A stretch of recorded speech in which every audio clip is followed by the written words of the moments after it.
Genesis. So, what comes to mind when you think of Genesis? Anything apart from the pot room? Yeah, I do. I might get in early. Yeah, we start quoting songs. What sort of things come to your mind? The creation. Okay, there you go. Adam and Eve. Yeah. The fall. What else have we got? The flood. Yeah. So there's loads of things. These are classics. They're Sunday school classics. They're the sort of thing that people often make pictures of. We might make a jigsaw of. We might have all sorts of nice activities, building. What's going on there?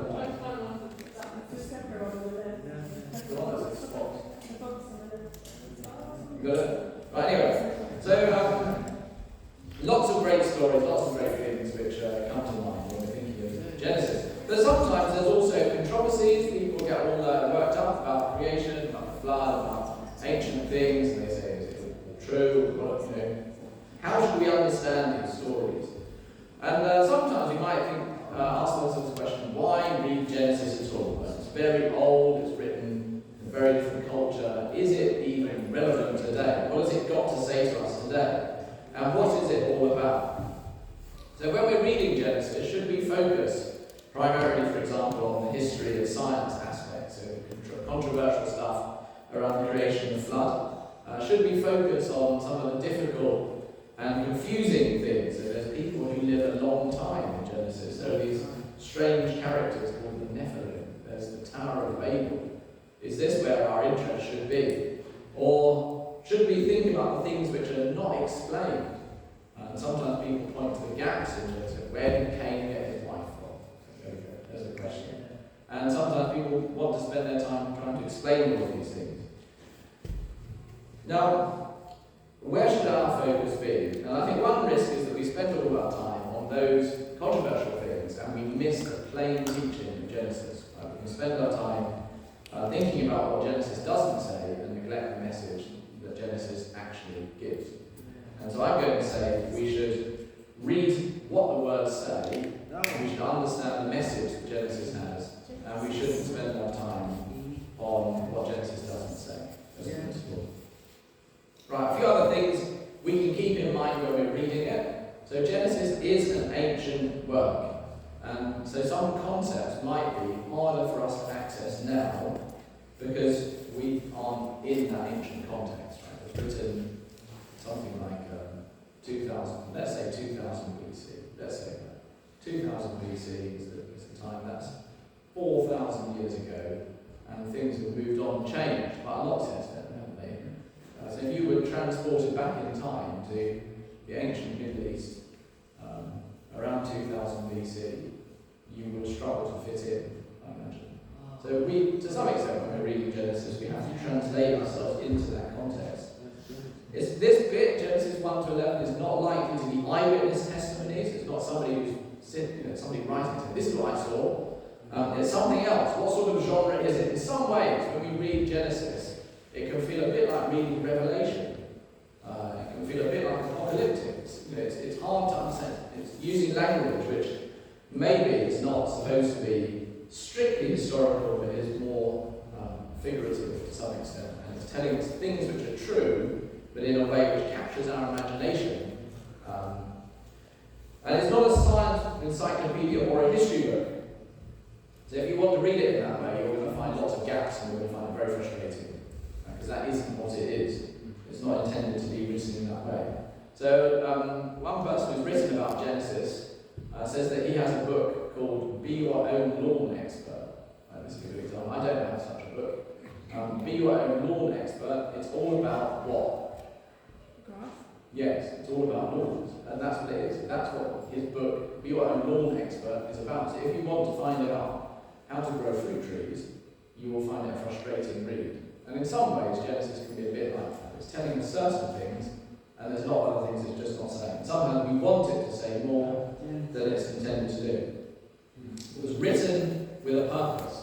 Written with a purpose. So I'm going to say Genesis 1 to 11 was written to make clear to us who God is, how we relate to Him, and to reassure us that he has a solution to our biggest problems.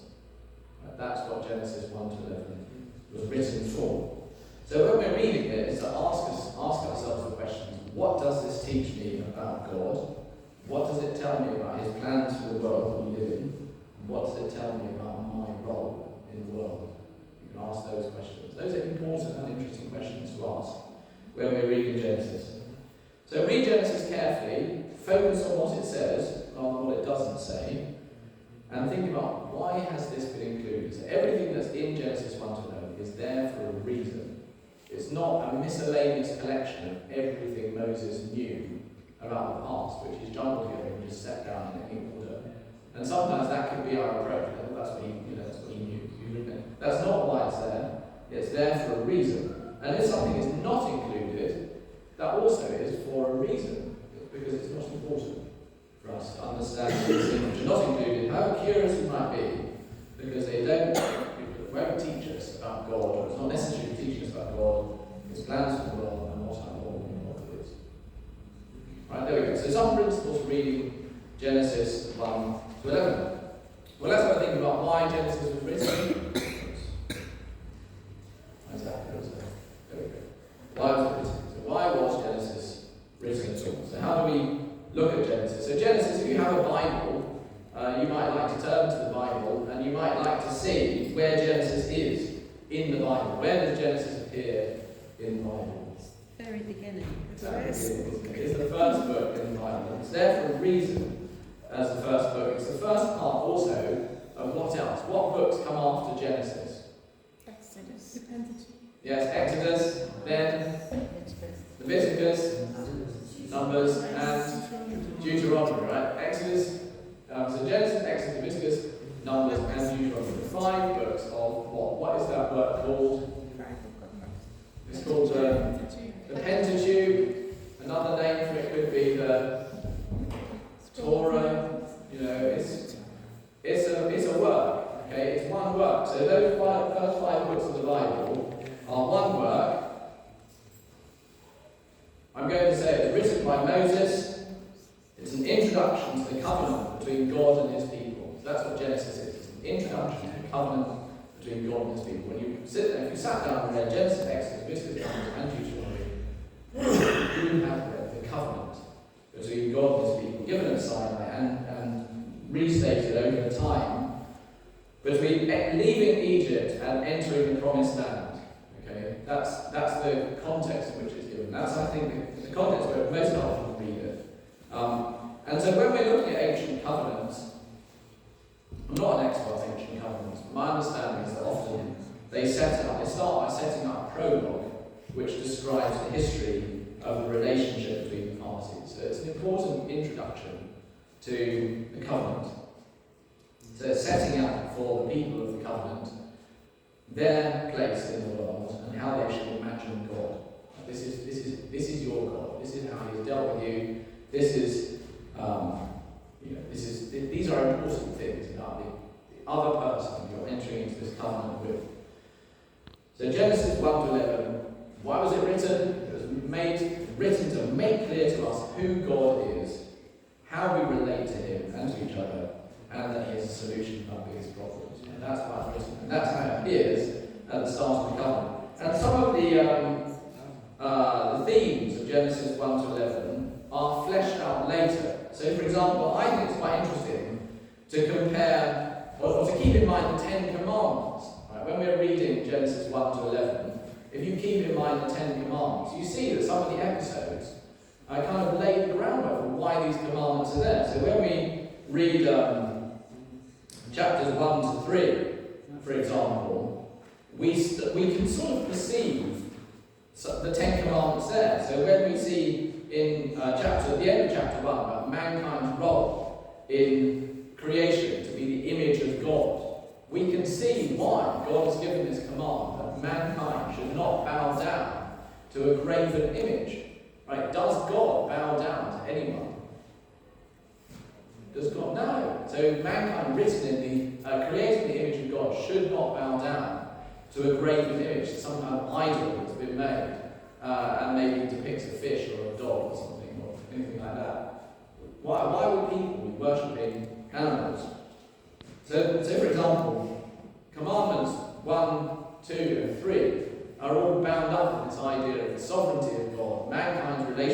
God, and why we don't bow down to animals, and why we respect God and use his name carefully.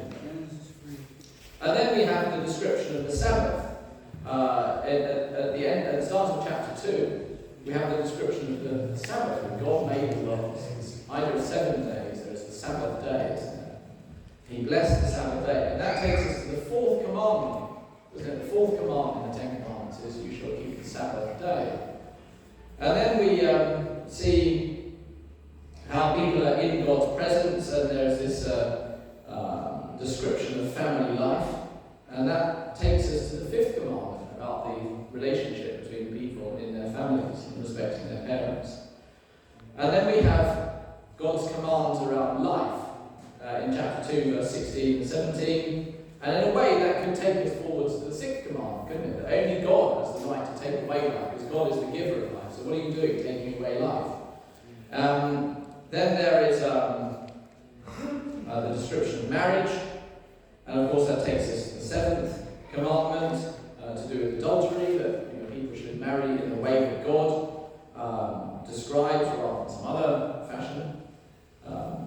And then sin, the fall, in a way takes us forwards to the 8th, 9th and 10th commandments, because that's all about taking something that was not yours. So Adam and Eve, they took what was not theirs, that's theft. They were lied to, they were trying to lie to God, that's bearing false witness. The serpent bore false witness about God's character, which is all what the 9th commandment is about. And of course, they coveted something which was not theirs, that's the 10th commandment. So there's an example of something which you could do. You could read through Genesis 1 to 11, you can think, how does this relate to the rest of the Pentateuch? How does this give me insights into why God gave those commandments and how they relate to each other? Now you might read it and say, well, I think I'm reading too much into it. That's fair enough, you can do that. Like, I think this is interesting. I think this is an important way of reading it. And you could also do a similar exercise looking at the tabernacle. Right? Where you read the description of the tabernacle in Exodus, you will see that it has images about which make it seem like a garden. It's got all these trees and so on in the tabernacle. So the tabernacle, in a sense, is a recreation of Eden. It's this place where people can again be in the presence of God. And this is an important image, isn't it? So we look at Eden, we see people were in the presence of God. There's all these wonderful things there. Then we read the description of the tabernacle, people are in the presence of God. And then as a Christian church now, we look forward beyond the tabernacle to now. Where is the tabernacle? The tabernacle is the people of God, isn't it? We, the church, are the temple where God meets with his people, and the people of the world are able to enter into the presence of God.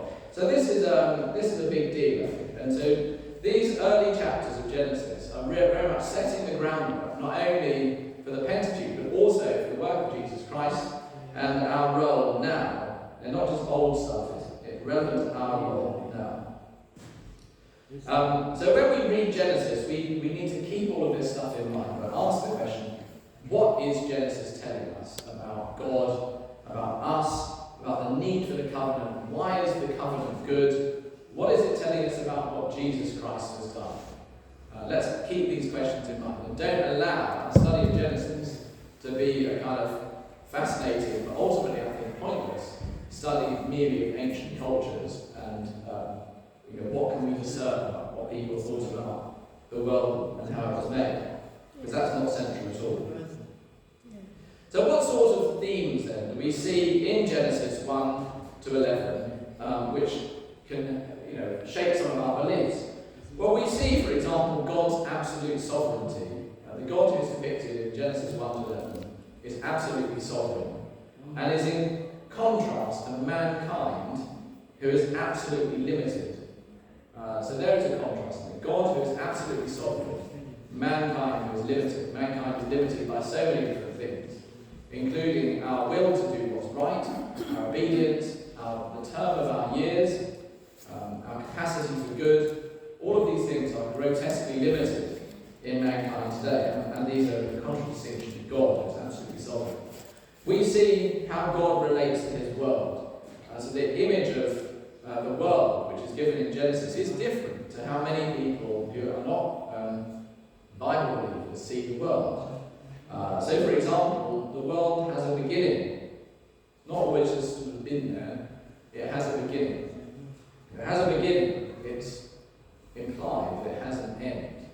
And indeed, throughout Genesis, there is this threat hanging over mankind of the end of destruction, of God's judgment. And we need to keep in mind, we live in a linear time where there is a beginning and there is an end, and we're somewhere in the middle at the moment, and we need to be conscious of that. God has given us this life. He's given us all the responsibilities that come with life, and He's set an end as well, both for our own lives, but also for the life of mankind. There is a point of judgment that's coming. How does God relate to mankind? Well, He's given us these responsibilities. He's given us this role to be image bearers, to stand in the image of God. And that is important also to how we relate to the rest of the world, the rest of people. We learn some things about the worship of God. We learn a few things, for example, that there are some sacrifices that God does not accept. So Cain and Abel offered sacrifices. He accepted Abel's, he did not accept Cain's. So we can't just approach God in whatever way we like and expect to be accepted. God has standards, He sets those standards, whether or not we agree with them. We see things like the Sabbath, we see things like the relationships, we see the concept of sin, we see atonement, don't we, in Genesis. We see that when Adam and Eve realised they were naked, God killed an animal to cover their shame and to give them dignity again. We see God's promises and His faithfulness to those promises. We see God making a covenant, don't we, with who does He make a covenant with in Genesis? Yes, and before that, Noah. Yeah, and before that, what did He do? Did He make any promises to people? Adam and Eve. Yeah, He blessed all sorts of people. He blessed animals. He wants to bless people, but He's set covenants. We see this concept of the character of God, the God who cares for His creation, who blesses His creation, but also cares about sin. He is not apathetic to sin. And this image we see in God is central to this is the God of the Bible. We also see choices. So the Pentateuch begins and ends with a choice for mankind. How does Deuteronomy end? There are some famous words there. Choose life. Choose life. And this picks up this theme right at the start of Genesis, where Adam and Eve had a choice. You either choose life or you choose death, and they chose death. Now they didn't believe they would get death, but they chose it nonetheless.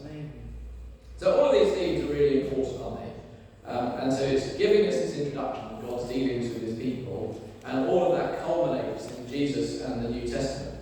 So keep on looking at how Genesis points towards Jesus as well as to the covenant. Anyway, I mentioned there is a cultural context. Genesis is written in a different cultural context, and that can be helpful for us. So you don't need to understand anything about ancient beliefs in order to understand Genesis, because as I've said, you read the text carefully and you pay attention to what's written and what's not written. You read it in the context of the Old Testament and the New Testament, and you will see the meaning of Genesis. Right? But sometimes we can avoid some pitfalls by understanding a few things about the ancient context, right? Because some of these things would have been implied in the text, because that's what everybody realised. And remember, a text taken out of context leaves a con, so beware. So if people just read Genesis completely out of context, that is the danger. Right? Yeah. Good to see you. That's the danger.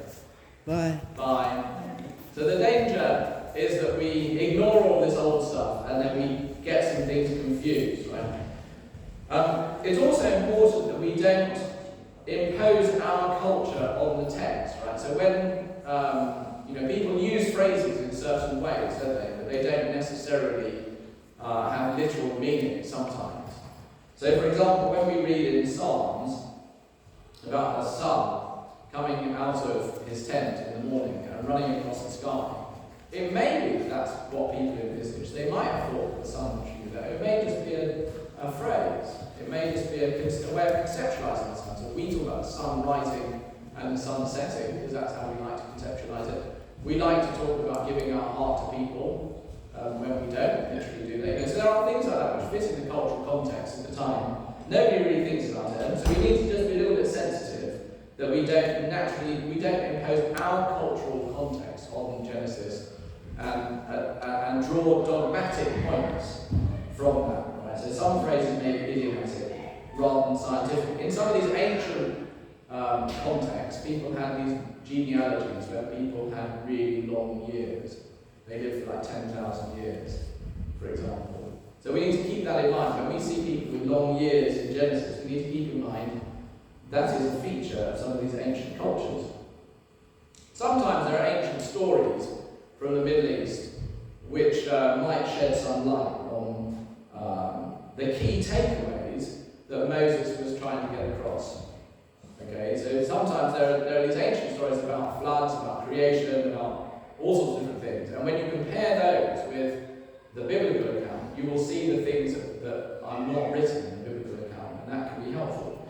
So, for example, when the sun and the moon are described, they are just described as lights. And that can be important because the sun and the moon were characterized in a lot of ancient cultures as divinities that had independent power and that they had to be placated in some way. So my understanding is the Egyptians at one point had a priest whose sole job was to get up in the morning and offer sacrifices to the sun so that the sun would rise. So there we go.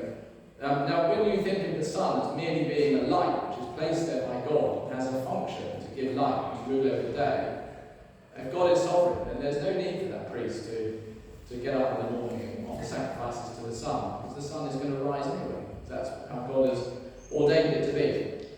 So sometimes we can see these contrasts, and it may be the author of Genesis had in mind. We can't necessarily know that, but we can think about it. That's interesting. And if you're interested in this, there was, when we went to Keswick, the talk by Ivan Hubler went into this in more detail. You can, I'm sure, find those somewhere on YouTube or something.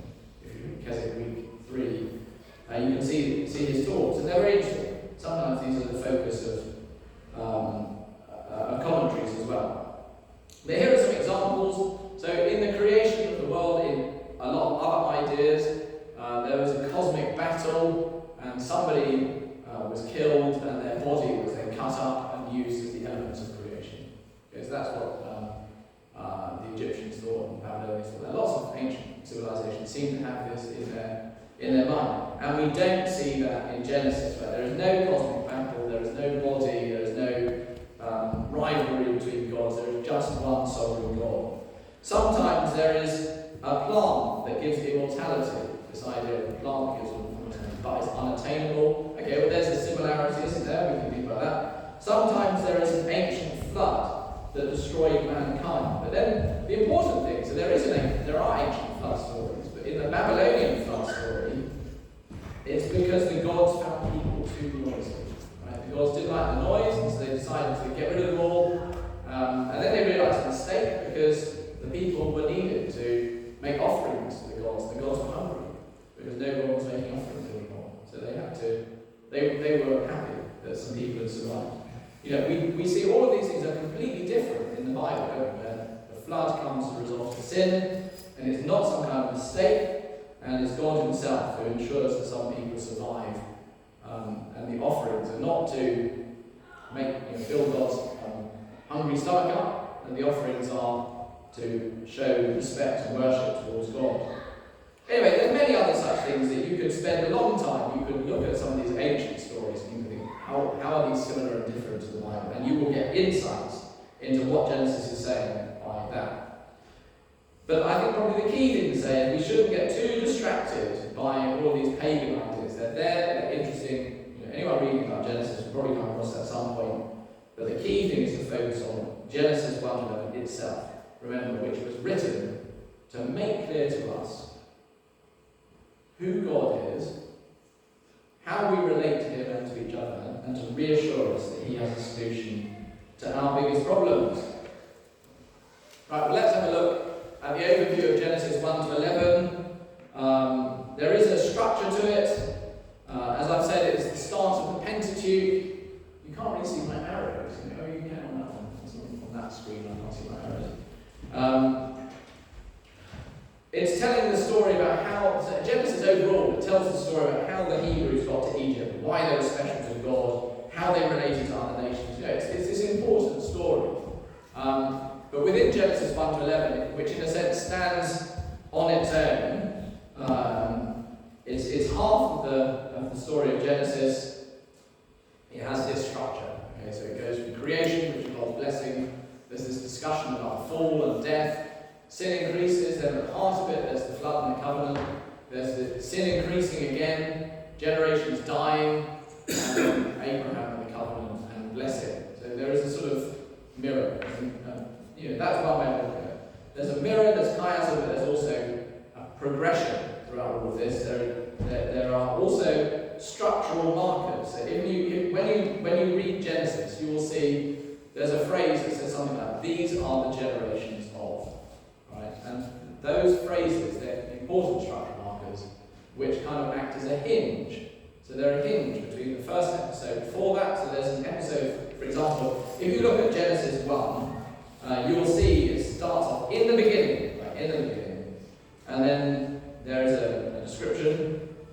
And then Genesis 2, verse 4, it says, "These are the generations of the heavens and the earth when they were created." So that is the hinge, and that tells us that the next bit is the next chapter of Genesis. And then you flick over to chapter 5, verse 1. It says, "This is the book of the generations of Adam." And so that's telling us this is the next chapter. Here it is, there is the hinge. This is the next chapter. We flip over to chapter 6, verse 9. "These are the generations of Noah."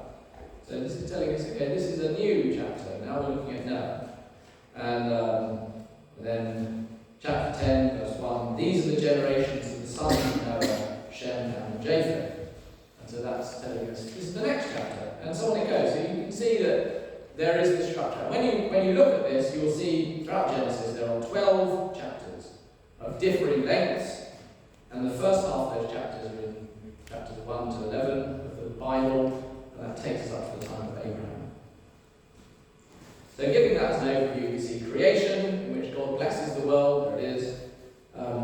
We see the fall and its consequences, which are death and discord. And in each of these episodes, there are these key characters who appear. So Adam and Eve, the key characters of the first episode, and then the next one, about the fall and its consequences, there's Cain and Abel, and there's this guy Lamech, who we see, these key characters. And they show the escalation of sin, and then there is a further chapter on the escalation of sin, where we have in chapters 5 and 6, Seth, and there's this focus on Enoch, and there are these strange characters, the Nephilim. Chapters 6 to 9, which is the next chapter about the flood, focuses on Noah and his characteristics. And then the escalation of sin afterwards focuses on Ham, Shem, and Japheth and all of their descendants, and the Tower of Babel as a focus on that episode.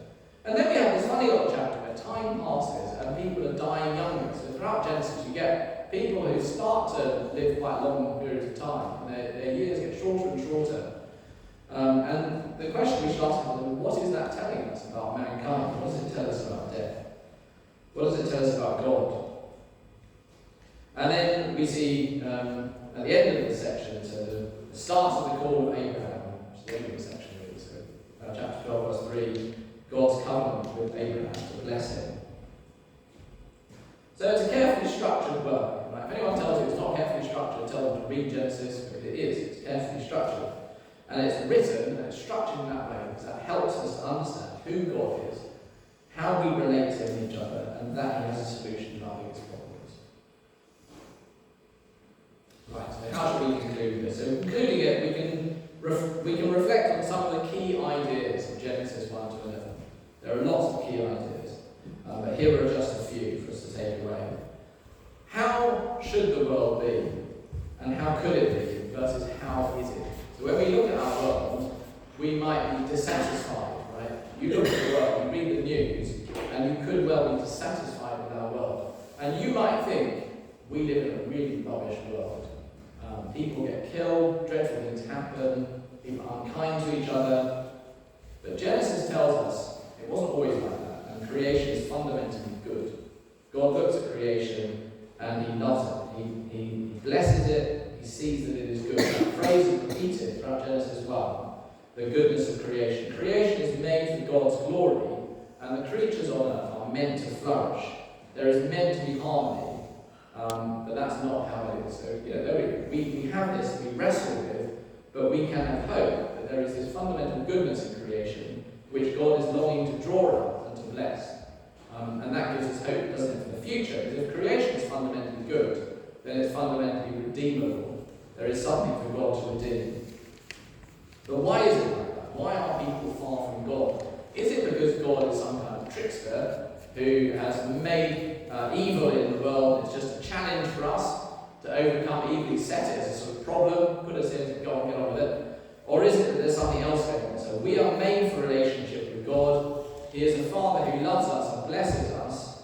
But what is our reaction? So as human beings, we don't behave like children of God. And there is that big divide, therefore, between mankind and God. And we've got, on the one hand, the God who longs to bless us and to love us, and we've got people who long to be God, and actually don't want God in the picture. We want to kind of do things our way and get on with it in that respect. And does that lead to happiness? No. It leads to problems. It leads to conflict between people.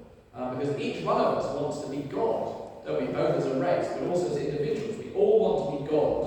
We all want to exploit other people because we're greater than them. We see the things that we like and we take them. So there's a phrase which appears throughout Genesis 1-11.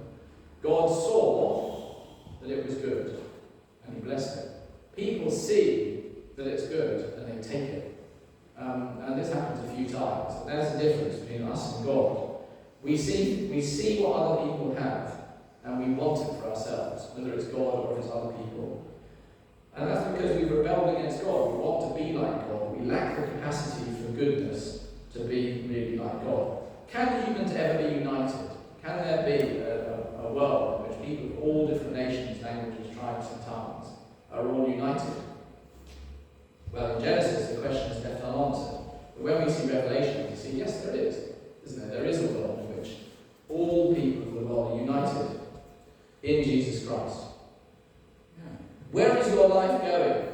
So what is the goal of life? Sometimes you read the news or you read magazines or whatever, and you could think that the goal of life is to live a long time and achieve a lot of stuff.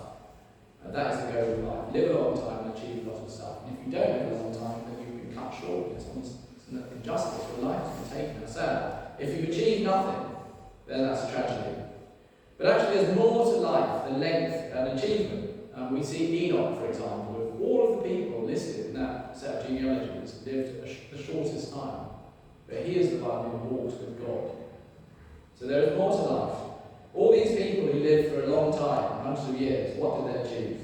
Where are their achievements? There is nothing left. The only achievement which is worthwhile is our standing in the sight of God.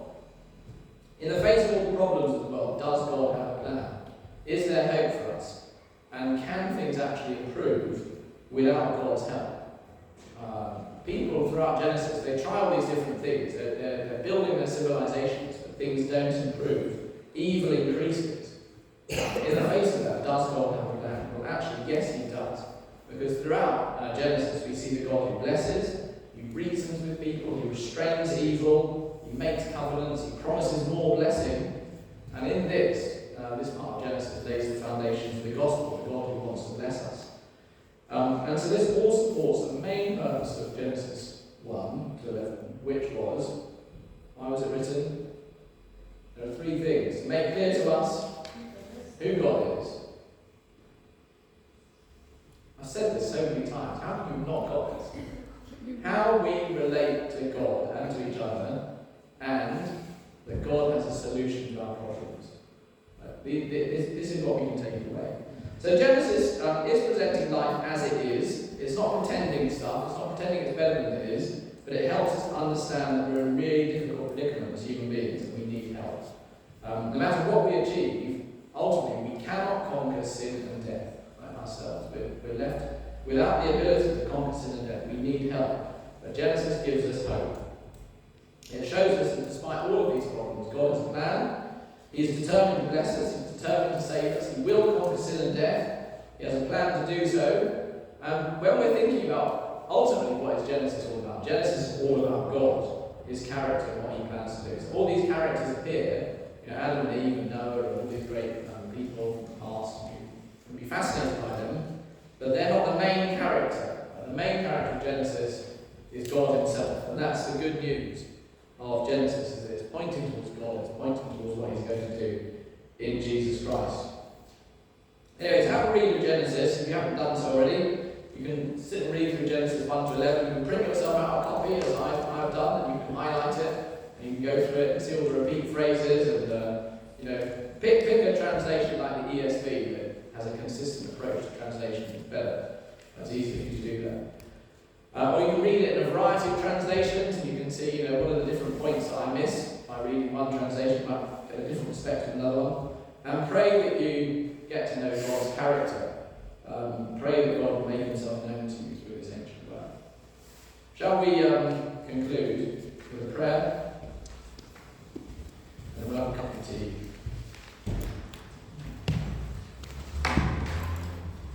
Heavenly Father, we thank you for Genesis. We thank you for Jesus Christ. We thank you that even in the midst of all our problems, you are there, you are our God, you want to bless us. You look at creation, you see that it's good, even though we do our best to mess it up. You want to redeem it, and you have done so in Jesus Christ. We thank you for the great promises which are we can see in Genesis, which have been fulfilled in Christ. And we, looking back to that, have great assurance that you are a good God who has a plan, and you enable us to have a relationship with you. So we pray that as we go on to read it, you would make us better equipped to share these great truths and help us to be those who proclaim your goodness to our neighbours and friends. Help us to hold on